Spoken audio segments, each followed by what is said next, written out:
Well, so last week at Guitar Center, I bought a keyboard. I actually posted about it on the chat where you said, "Hey, the replay of last week's session was available." Oh, okay. Right? I thought, well, if other people were going to watch the replay and they were curious about keyboards and stuff, and then what I ultimately bought, I thought I'd put it there. Yeah. So what I bought was an Alesis. I want to say it's V49, and the idea of it is that I guess it's a sister to M Audio, but the keys are semi-weighted, and they're like a what they call waterfall keys. They're, in other words, they go straight down rather than like ducked under the way that synth keys are. Oh, yeah. You know what I mean? Yeah. So they have kind of more of the semi-weighted action, and it's just 49 keys. And what I like about it in particular is that it's very, very streamlined. So there's the there are just basically the keys, and there's the modulation wheels. There's two of those, and then there's 8 pads that you can use for doing percussion stuff if you want, Okay. which is very cool. I think that's a lot easier than keying in the stuff, right? I think Yeah. it's just makes a lot more It sense. depends on how you work, but yeah. Yeah. Yeah, and that's basically it. And then I think there's like 4 other transport knobs or something like that. So That's it. that's it. So it's super streamlined and efficient. And if this is what you're going to do, it makes sense. Let me look it up real quick. I'm kind of curious to see how it looks like. This is Alesis 49. What's it called again? I think it's Alesis V49. Alesis V49. Yeah. Um, oh, very cool. So all the transport knobs and pads are on the left then. Uh-huh. Uh-huh. Gotcha. Yeah. Looks sharp. I like how it's not real deep. So Yeah, as much space on your desk. I'm all right. about space. That's awesome, man. I love it. Yeah. So Yeah. that's yeah, so that was step one, and step two is sometime this afternoon between the three different video conferences I'm doing today. Then I'm gonna chat with your guy at Sweetwater, and I've got a whole shopping list there, and a couple of things about now. Do I go Pro Tools or do I go Logic, or uh,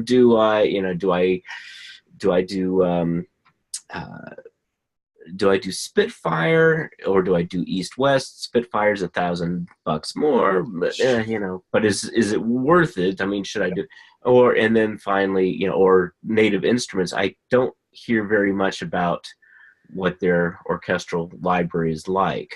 I gather. I gather it's good, but I mean, I don't really know, and it's never one of the ones that gets mentioned. You know what I mean? Yeah, from what I understand, and I, again, definitely do your research, but I think that it's it's one of those where it's emulated off of, I mean, it's sampled strings, but it's not smart enough to break into string sections. Like Oh, if you push one note, like the great thing about LA scoring strings is if you hit one note, you might have it set up to be a small quartet. So there's like four violin right. playing or Divisi section, so that you got like 4 strings. And then on most patches, if you hit another note to complete the chord, you're now adding suddenly 8 more or 4 more violins suddenly jump in, and then 4 more when you add the next note. So now you got 12 violins. Right. LA scoring strings, it breaks those up so that suddenly 2 are designated to that note, 2 are designated here, or 1 here and then 1 there. No, actually, I think I read that is one of the features that Native Instruments has, is that Oh, they have what they call smart divisi. So if you're playing one note on the keyboard, it's giving you 8 violins. But if you suddenly are playing 2, it's giving you 4 and 4. okay, good. So they've changed then that, because back when I purchased LA scoring strings, they had a very basic string section. I think they must have Yeah. improved and upgraded. Yeah, that's awesome. Say hi, Kate. Kate, what's up? Oh, you're muted. Hold on. Okay, say something. Hey guys. Oh Hey, hi, my engine's running. I'm in the car at the orthodontist, so I didn't want to unmute and be loud. hopefully you're not driving while But you're I walking. did. No. Well, hopefully when you unmute, we don't hear dentist drills. We don't want that. No, yeah, you don't want that. Oh, cool. Good to have you guys. So, yeah, I gotta hop off soon, but I figured I'd just pop in and see what I can learn. Oh, I'm so glad you did. Remember that today we have that session with Mikey Myers. If you want to listen into that, it's he's one of the producers in Kathy's classes. So definitely consider that if you have time. I'm trying to like pushing things. There's a lot going on. I'm selling a house too, so I'm like, all right, 5 o'clock, Mikey Myers. I was trying to make everything. That's awesome. Yep, no, it's good. Oh, good. It's good to see you. Now, did you guys do did y'all participate in that 8-day songwriting challenge? No? Okay. Yes, I signed up for it. I absolutely signed up for the 8-day challenge. And then that other, the healthcare brief came in, and I was like, whoop. Yeah. I hear you. I got distracted. Didn't submit anything, but I was really excited for that. And then I'm putting a house on the market. I think tomorrow it's going up. And there's a lot of other stuff going on, and unfortunately, I did not get my 8-day submission completed. But totally understand. Yeah. Yeah. Did you have any chance? I posted in the comments my little Audrey Hepburn impression. I would love to hear your thoughts or anybody else's thoughts on that.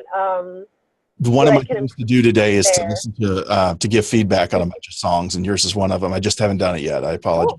That's all right. Anybody that's going to reference Audrey Hepburn has got a certain amount of class. That's yeah.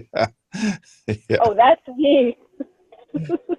Kate is one of the most creative songwriters and artists. Yeah, I love your stuff.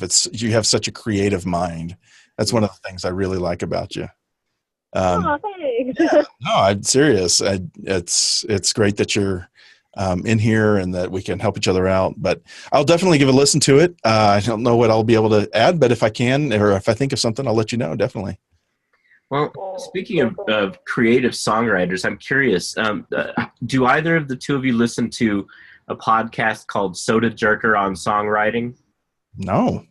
Oh, it's amazing. It's really fantastic. Yeah, these guys have been doing it for, I don't know, 10 years or something like that. And it's two guys in Liverpool, so it sounds like you're listening to the Beatles talking to you. And they have interviewed, it's just them and one songwriter on every podcast. It comes out like once a month.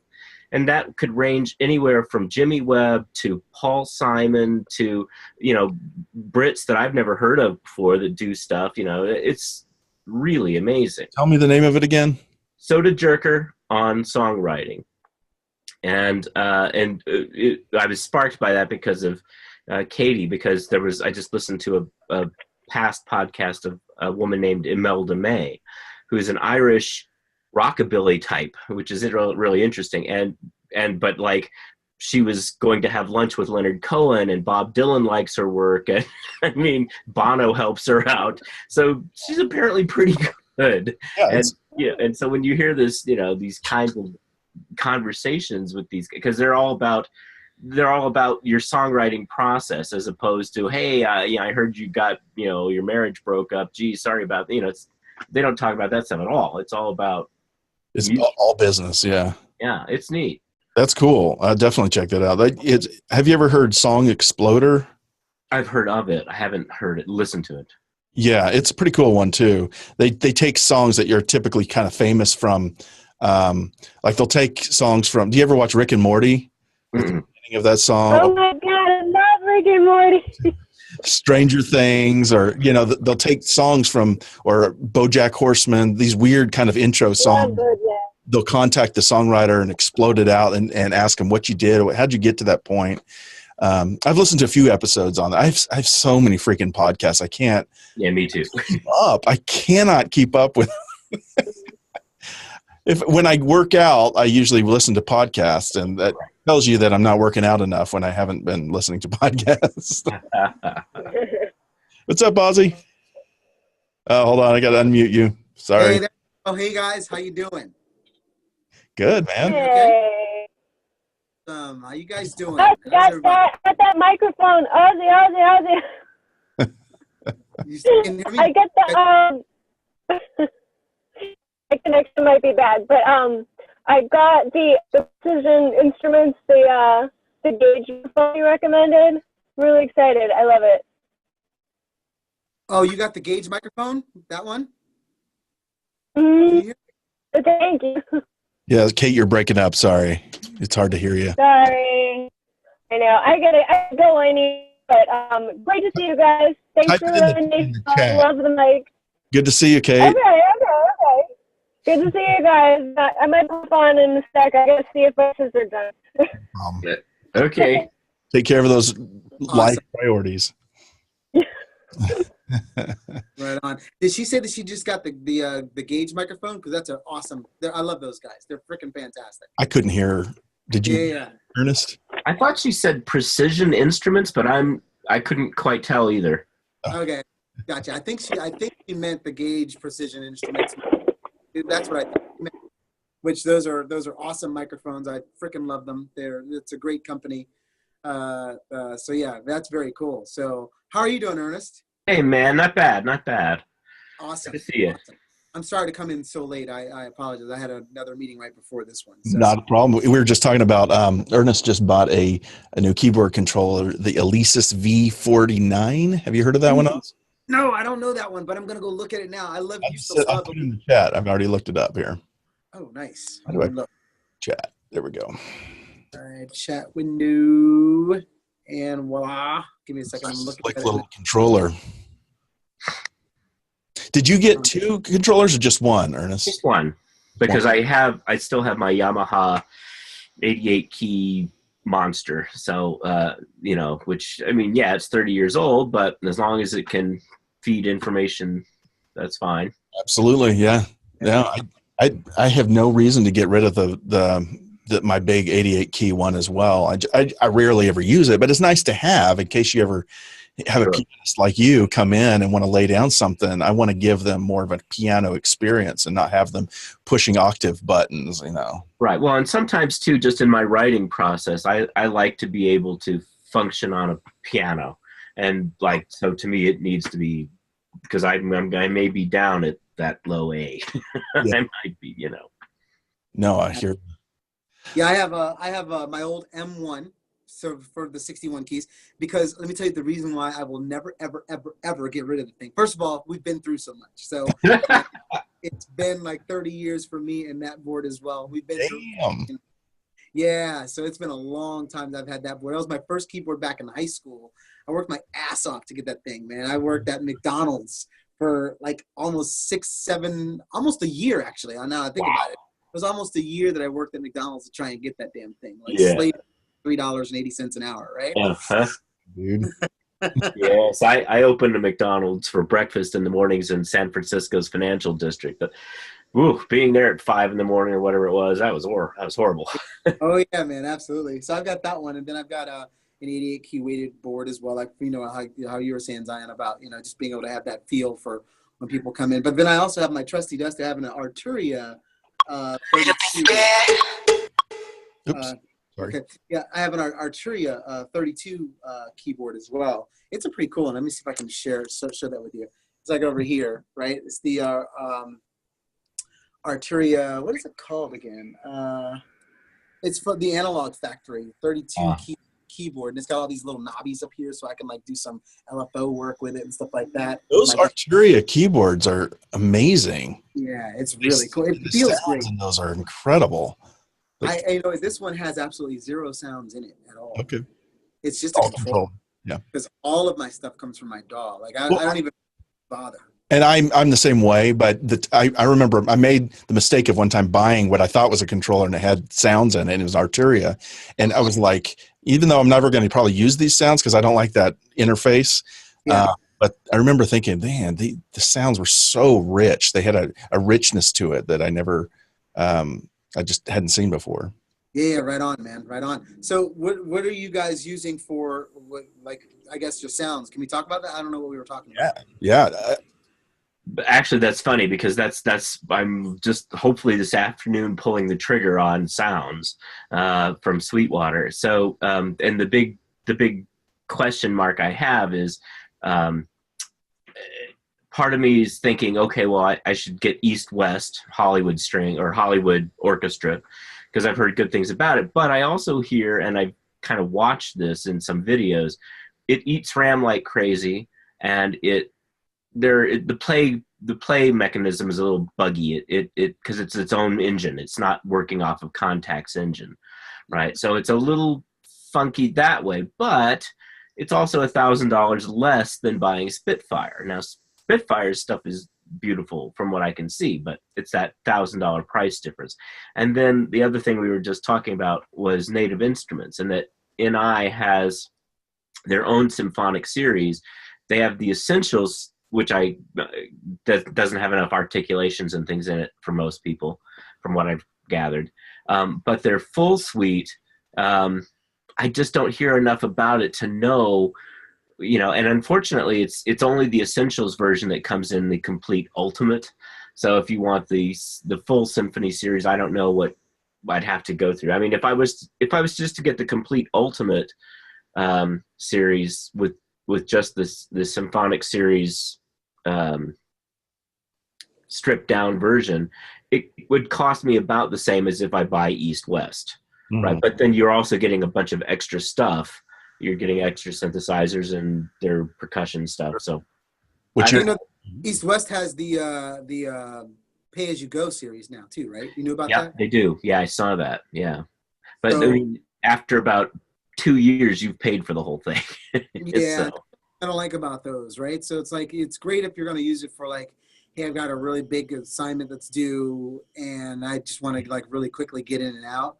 right. And it works out. Yeah, I totally agree with you. And there's some libraries that I have purchased and I kind of wish I had rented to own because I'd probably cancel the subscription because I never use them anymore. Yeah. Like I have a bunch of Arturia stuff that I use it occasionally, but I don't use it enough to really warrant me to have. But it wasn't that expensive, but it was expensive enough. You know what I mean? Yeah. So like one of those things where I don't use it often enough where it's. I mean, I have like my go-tos. I have my go-to synths that I use. So to answer your question though, I have East West, but I got it a long time ago. I paid that $1,000 that it cost to get it, and they gave me a hard drive with all the stuff on there and everything like that because it's just tons of material. Right. So they did that, and I bought the Orchestra Gold. So I have Orchestra Gold, and I have a few other of their like Voices of Passion or something. I have some other stuff, Storm Drum and some other things like that. Right. That I have like with them as well. So yeah, East West is expensive. I like them. I have not heard, so thank you for Spitfire. I'm gonna go listen to them and see what I think about them. There's more out there though. Oh sure. Oh yeah. I mean, there's the Vienna library, the Berlin library, and there's Cinesounds and tons of stuff. So I sent out a link not too long ago, but I think it's over now. That sale is probably long gone. About some from VST Buzz. You ever go there at all? Go to VST Buzz, like those guys, get on their email list, vstbuzz.com. I think that's the right address. Let me see. Is that showing up for you guys? Yeah, that's right. I think I can verify, but I think that's right. Some great deals on there. Yeah, because they basically like send out these coupons. They work deals with these guys where they get everything for like 80% off or something ridiculous. Wow. So you're going to get all this stuff for like really, really deep prices. And you just have to watch. They'll say it's only for like 3 days or something like that. You can get this kind of a deal. And then when you see it, you just nab it right then and there and you got it, Right. So I go there for a lot of my stuff. Just whenever I see something, it just pops up in my email. So people are asking, where do you find all this stuff? It just pops in my email. Nice. Yeah. But, well, the latest prices that I saw for East West, their Diamond Edition, which actually has different microphone placements, so it's bigger sound and all that. That was at $599. And that's the whole orchestra. And then whereas Spitfires is $15.99. So there's an extra grand right there. So, Yeah. but Spitfire runs in contact, and it's got a lot of really nice stuff for sure. So what are you using it for? Are you using it for orchestration? What are you doing? Yeah, exactly, for orchestration, Okay. because I can write anything from symphonic material to, I'm thinking possibly, film trailers or whatever like that. And I'm still trying to find my way in the sync world and figure out what it is I can or want to do. So do you do any I'm trying to think. So do you play any instruments as well? Well, so I went and I actually just went back to school and finished my composition degree, right? So in doing that, like, I had to learn how to play all the brass instruments, wind instruments, string instruments. So, like, not that I'm good at them, but I at least, I can actually play them.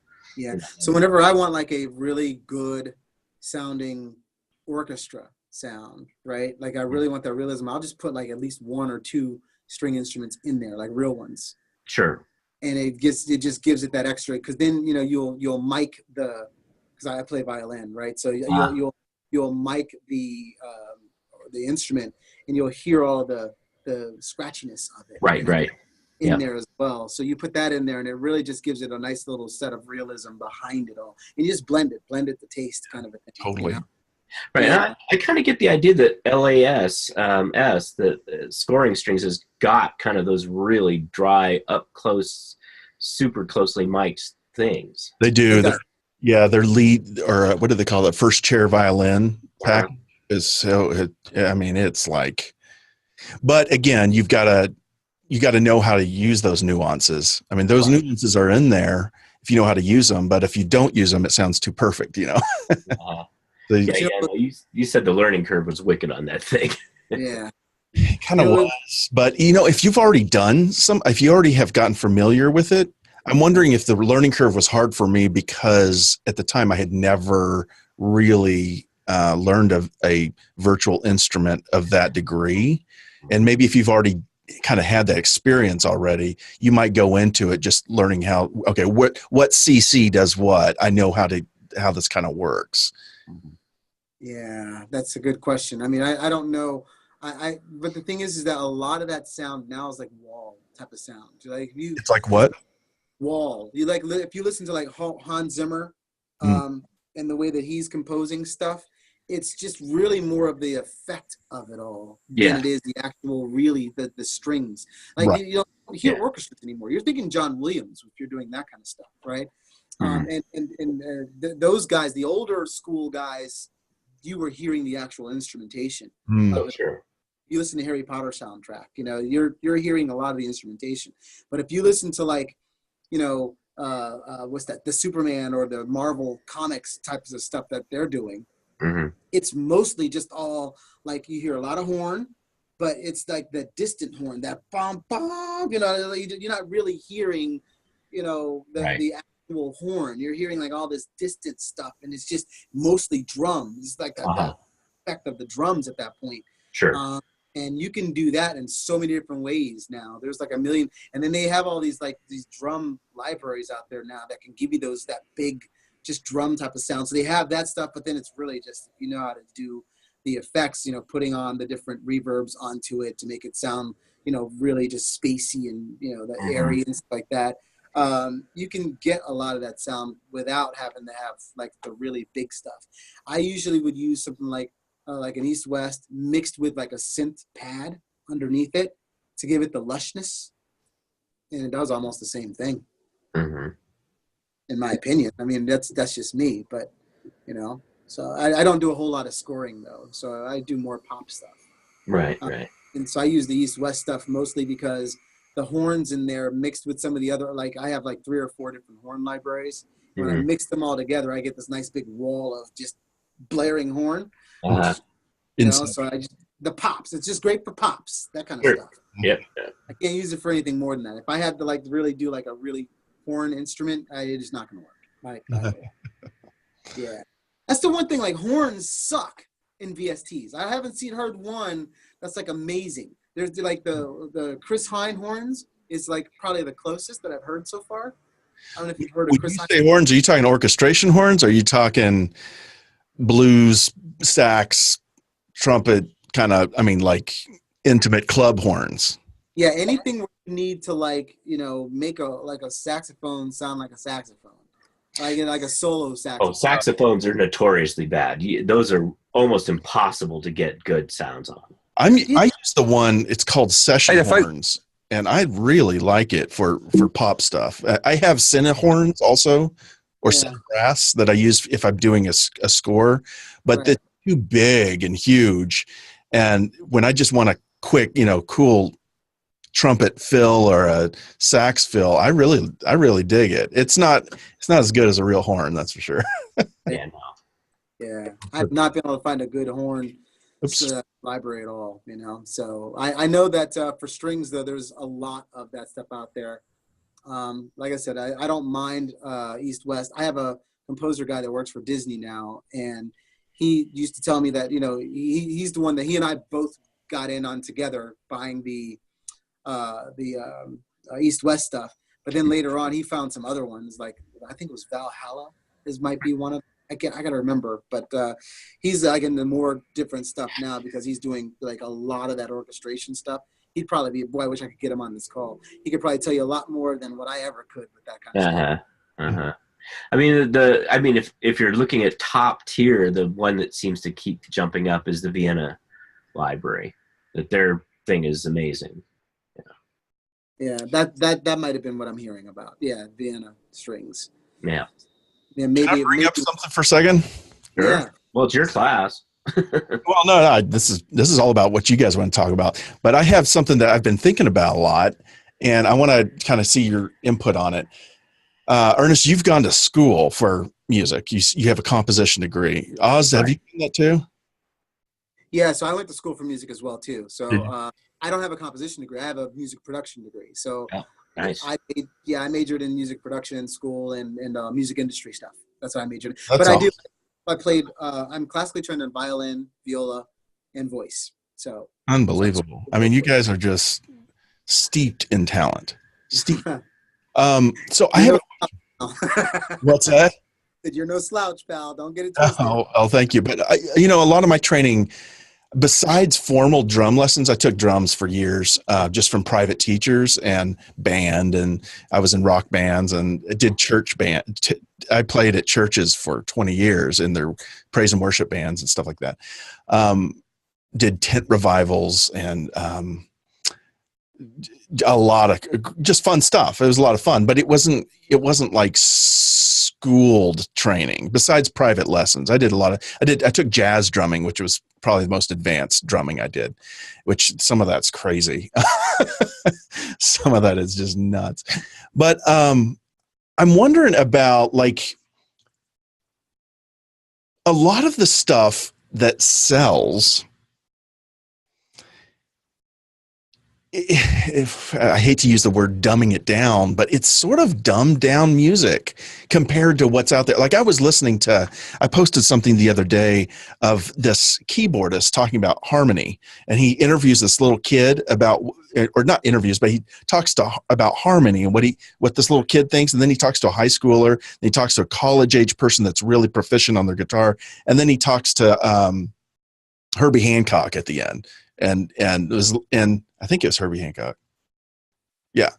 Anyway, and they're just talking about harmony, and they go from just very basic understanding of harmony to more and more complicated. And after a while, I was just like, holy shit. I mean, there's so much study to harmony and dissonance. I mean, they can make a chord out of any notes. They can literally put in anything on the top and anything in the bottom and figure out a way to put that in the song.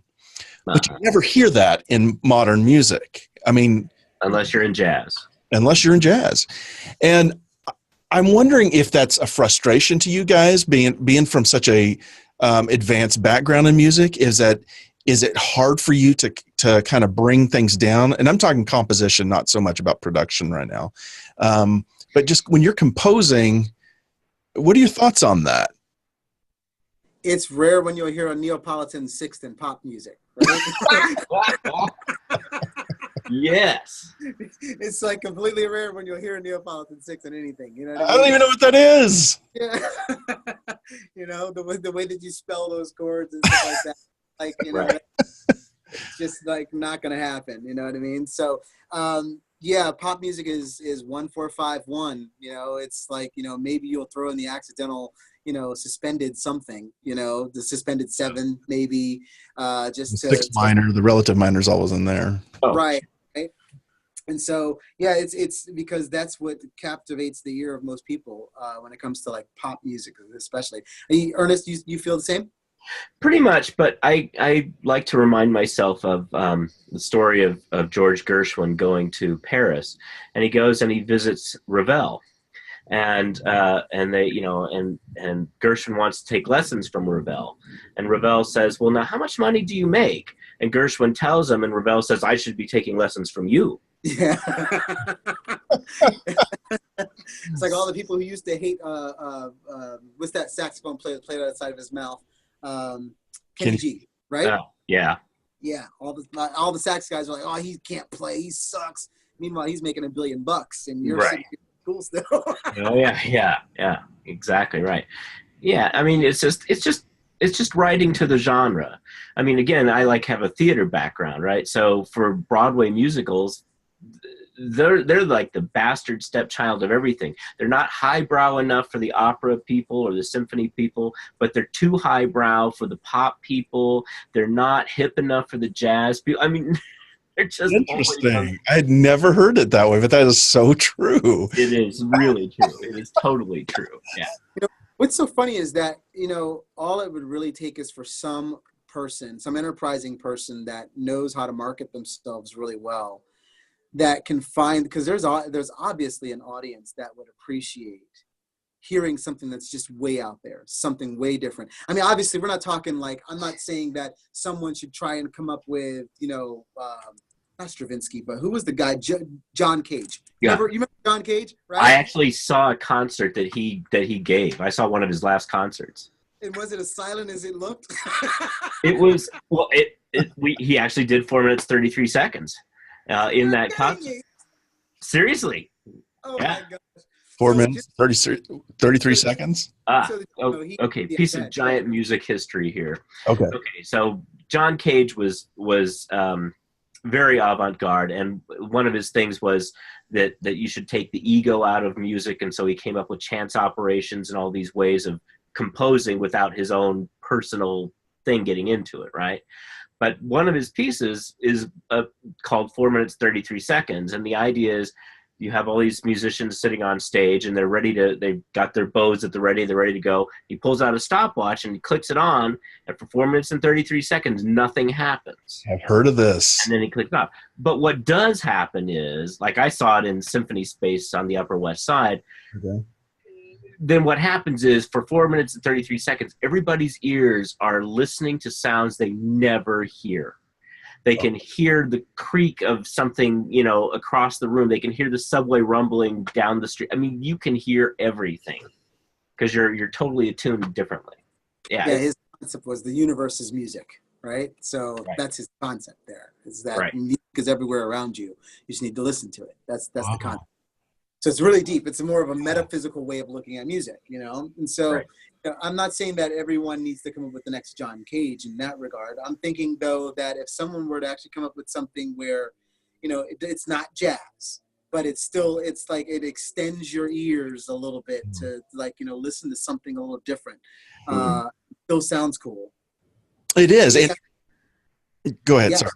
No, that would be cool. That's all I was going to say. Was that? Well, that would be and I think that if we're just talking about top 40 music, there is always room for people they're looking for something fresh. And when I hear something good that comes on that's fresh I've never heard before, I get a little excited. I'm like, oh, I like that. Who is that? So you guys probably feel the same way, right? You hear whether it's a melody or a sound in a production, you're like, oh, that is sick. What? I never even thought of that. That those moments, I think the world is dying for. But I think that the complexity where composers and songwriters can easily go to, the world's not ready for. it doesn't sell. It doesn't. The world doesn't resonate to it as much. And we've got to come back to Despacito. We've got to come back to the 4-chord progression. And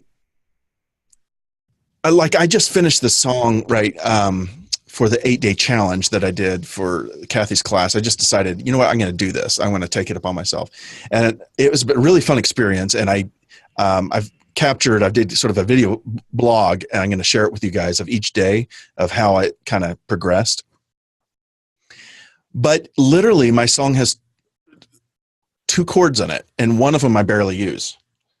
And it's all rhythm. I mean, it's all percussive, it's chanting, it's rhythm, and it's the kind of stuff that, and I loved doing it. I absolutely loved doing it. But it's like I had to take everything I knew about chord progressions and music theory and say, I don't want to know about that. In fact, I didn't even know what key I was writing in. I just started singing and started pushing notes and being like, ooh, I like that note pattern. I like those intervals. And I just thought of it as note intervals instead of chords.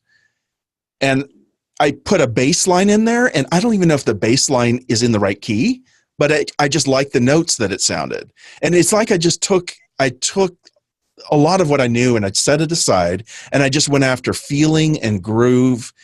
And can I show you real quick kind of how it sounds? Just a sample. Yeah, absolutely. Yep.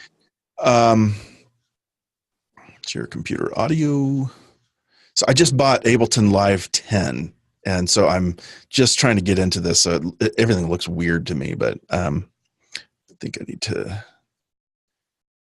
You're gonna have to give me a lesson on how you share computer audio. That's pretty cool. Well, on Zoom, you just click it and it shares. It's pretty easy. But actually, you know what? Let's do this. This is going to be better, because if I do this through Zoom, it's going to sound like dirt. Let me not share my screen. And you're not seeing my screen anymore, are you? Okay. No. I noticed you guys are putting yourselves on mute. Are you getting a feedback at all? No, not at all. It's just that. Okay. No, I just put myself on mute because I have a lawnmower in the background somewhere that you need to listen to. Oh, that's really nice of you. Thank you. But yeah.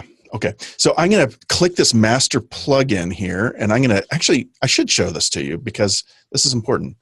So I'm going to share my screen again. So I'm going to share the screen, and I'm going to drop this plugin. It's a cool little plugin called Listen To. Okay. I'm going to drop it here, and I've got a trial version going on. Who makes it? Audio Movers. Okay, I'll have to look at that one. I don't know that one. What does it do? It sends you my audio in a really high quality time. So I'm going to start the transmission, and then I'm going to copy the link, and now I'm going to send you guys the link here. Where is the chat box? Can somebody hit something in the chat box so I can pop it up? Can't find it. Does it close the chat box? Oh, okay. There it is. Thank you. All right. So I'm sending you this link. So now go ahead and click the link. Okay. And you should, when I hit play, you should start hearing my stuff. I'm a little bit. Let's see. I got to turn up the metronome. I'm a little bit scared. I'm a little bit nervous. But I never back down without a fight. You should know this. I can take some risk. I can take a few punches. Are you guys hearing I'm it? never Nod your gonna head. focus on the shade or the YouTube comments. This is happening now. Hope you're ready for it. This is happening now.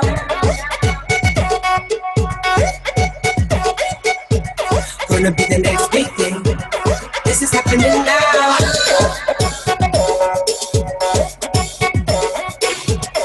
Notice how many chords are here? Yeah. So I wasn't hearing any chords. I was hearing the wah, wah, wah, wah, and then the drum, and the voice sounded great. So it's a great track. I have no problem with that track at all.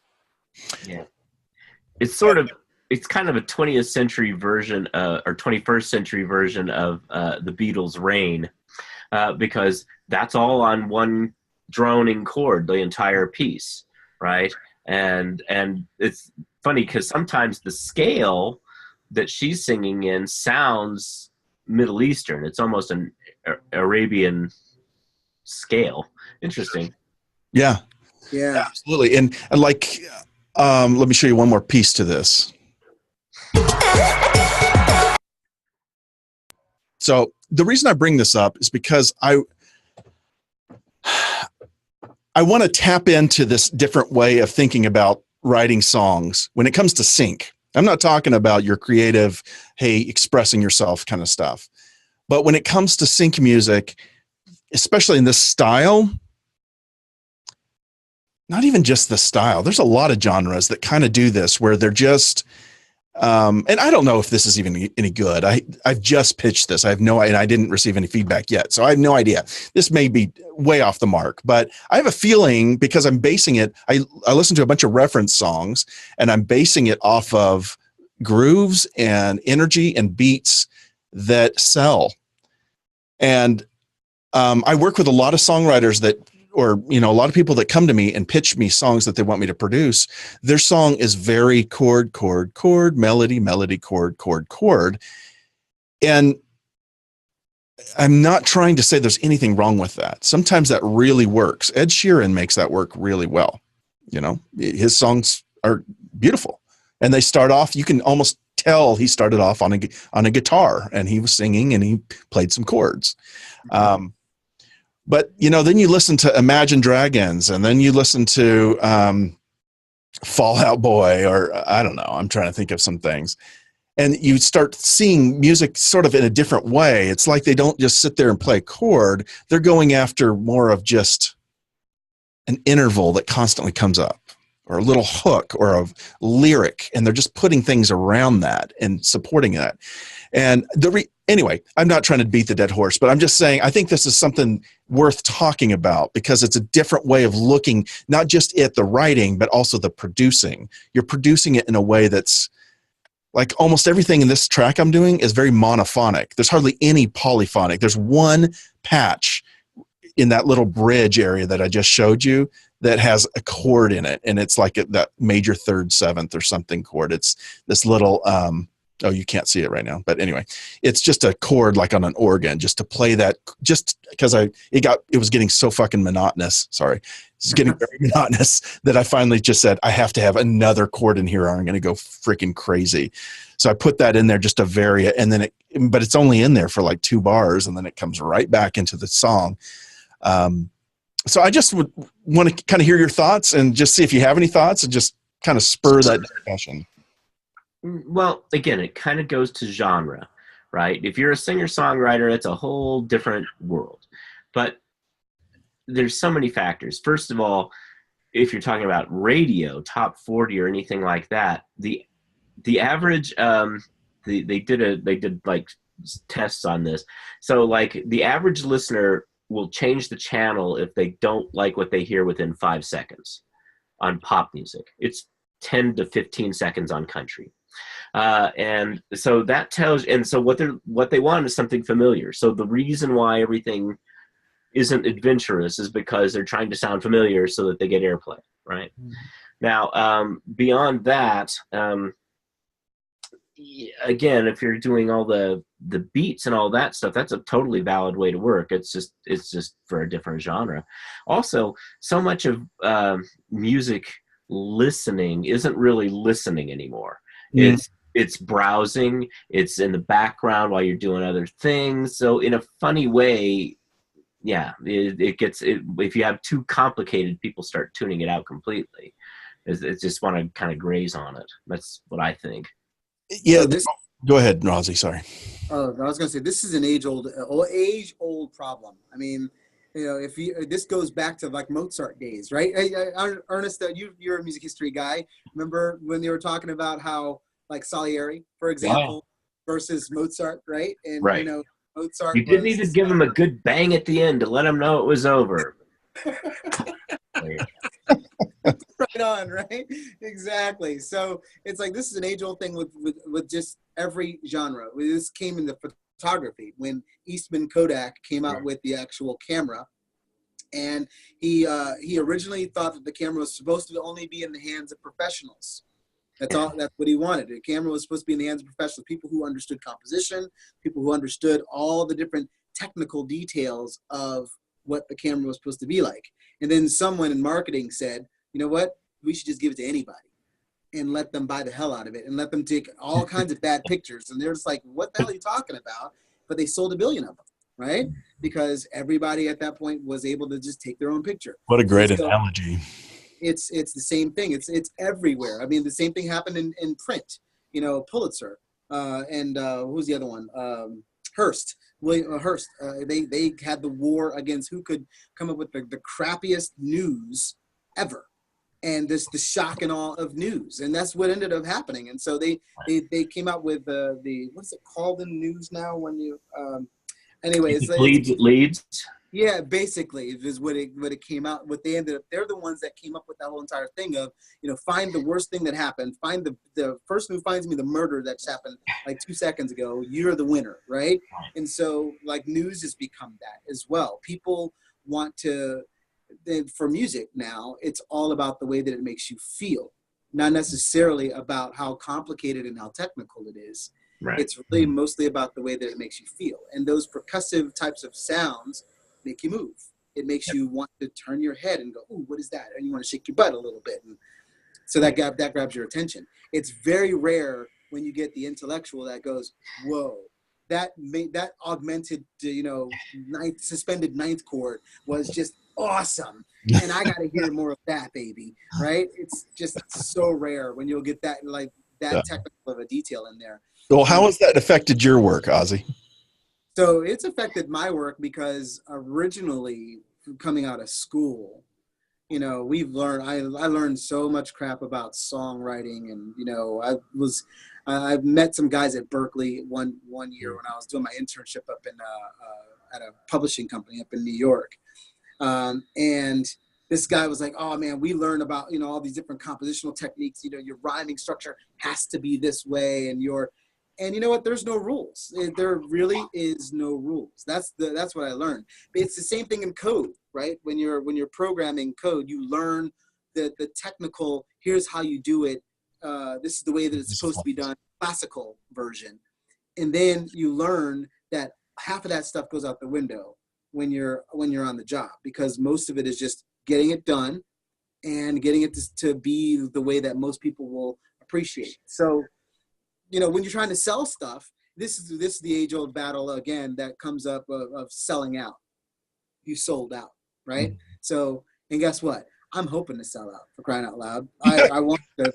I badly want to sell out. Like, I want to make $1 billion with this stuff because I can do the next thing, and I can do the next thing, and I can do the next thing that way. And eventually, you either do one of two things happens. Either you become like Quincy Jones, who stuck to his morals, and everything that he did had to be of a certain kind of quality, and it worked, right? Does it work in today's world? Not as much, right? It doesn't work in today's world. So today's world changes quite a bit. Quincy Jones still has his fan base because, again, if you build a fan base that's looking for that style, everything goes. You know, it doesn't matter what you do. You can be the most complicated. Like Radiohead. I think of Radiohead. They're just a great example of every album they try to do is so outside the box, and they're only interested in just making original stuff and trying new things, and their fans love that. Right. Exactly. Right. They've built a fan base that's looking for that. And so it's new music, like people who are new, trying to get out there. Unfortunately, you have to sound like everybody else first. And then you can do that. Now you're in the noise, and then you can try and rise above the noise. So, right. Fortunately, we're trying to be in the noise first. Mm-hmm. Right. But yeah, this makes me think of a couple of things. First, when you have a lot of percussion going on, sonically, there's no room for complex chordal stuff going on, harmonic stuff, because it's just too confusing. It turns into mud. So in a way, you almost have to be more simple harmonically if you're doing something rhythmically complex. That's important. because some ways in composition we think of the foreground, the middle ground, and the background. And if everything is foreground, you've got a mess, right? So that's part of that. And then the other thing that Oz was just touching on, I like a lot, is the idea of who is your audience. One of the podcasts that I've been listening to lately is Seth Godin's podcast, Akimbo.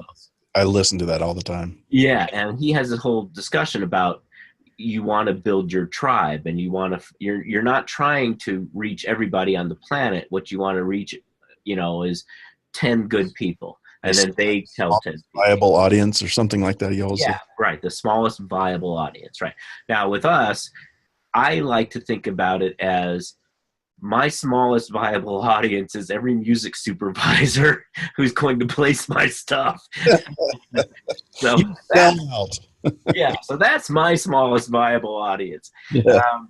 But I am also trying to create a dual strategy of composition of I want to write stuff that is sync friendly on one hand, and I'm going to put on a totally different hat and write orchestral chamber music or concert hall music for that other part. And not to say that sync music is not artistic, it can be.